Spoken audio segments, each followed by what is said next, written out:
4 orang menjadi korban pohon tumbang di samping Gunung Imim, Jalan Jenderal Sudirman, Makassar, Jumat 23 Desember 2022 siang.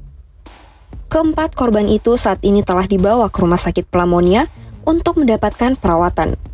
Kepala Seksi Humas Polsek Makassar, Bribka Wandi, membenarkan adanya 4 korban itu. Satu dari keempat korban adalah pengemudi ojek online bernama Martinus Ola, berusia 41 tahun, warga Jalan Bamba Puang, Makassar. 3 korban lainnya bernama Rosalina, berusia 41 tahun, juga warga Jalan Bamba Puang, Doni dan Heri.